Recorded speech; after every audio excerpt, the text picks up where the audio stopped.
Setiap pemangku kepentingan mempunyai peran penting untuk mendukung program pembelajaran proyek di satuan pendidikan.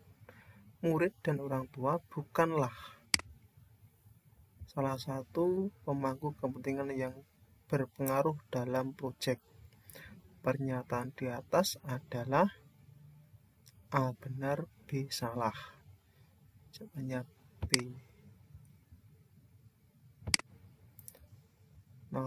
Soal nomor 2. Bagaimana peran proyek sebagai asesmen? Proyek dapat memberikan pengalaman kepada murid. Dengan kegiatan proyek dapat terlihat ketercapaian perkembangan murid secara holistik, bukan hanya hasil akhirnya saja. Yang C, proyek menghubungkan murid dengan dunia nyata. D, dalam proyek murid merasa memiliki penuh akan aktivitas yang dilakukan. Jawabannya saya pilih B.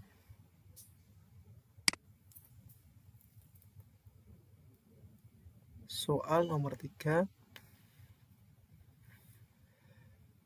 Bu Meske dan tim fasilitas proyek sedang merancang modul proyek yang akan dilakukan di fase F.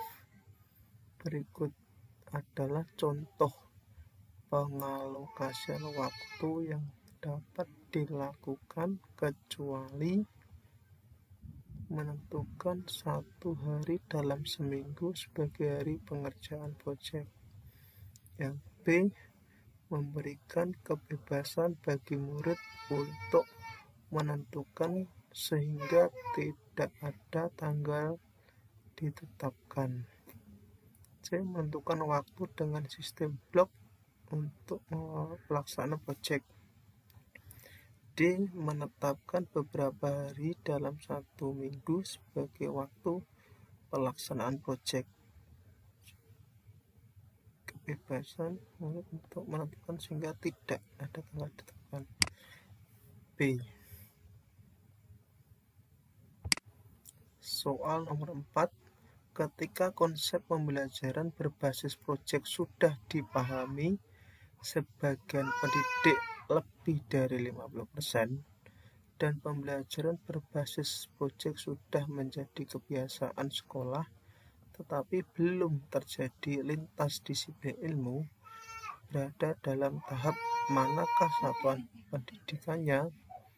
Tahap awal, tahap berkembang 0, tahap lanjutan, dapat bebas memilih tahapan.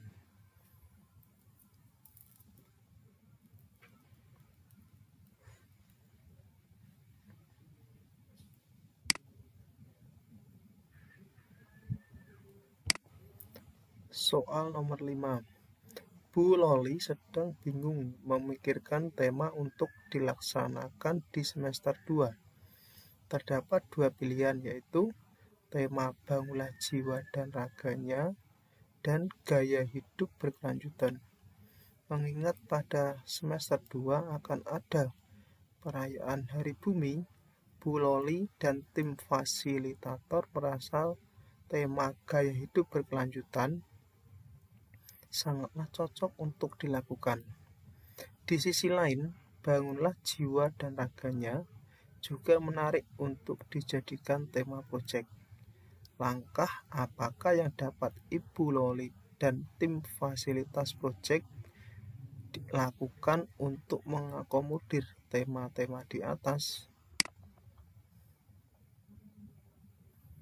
A, mengambil tema gaya hidup berkelanjutan dalam kegiatan proyek, sedangkan tema bangun jiwa dan raganya dapat diintegrasikan dalam rutinitas sehari-hari seperti olahraga rutin, diskusi personal antar guru dan murid, dan sesi cerita terkait pengalaman sosial emosional. B, bertanya pada mitra terdekat seperti pengawas dan kepala dinas untuk menentukan tema. C, melakukan observasi dan pemeriksaan pencapaian murid, lalu membagi murid di kelas untuk melakukan ojek dengan tema gaya hidup berkelanjutan, dan bangunlah jiwa dan raganya sesuai permintaan dari hasil observasi. D. Semua jawaban benar.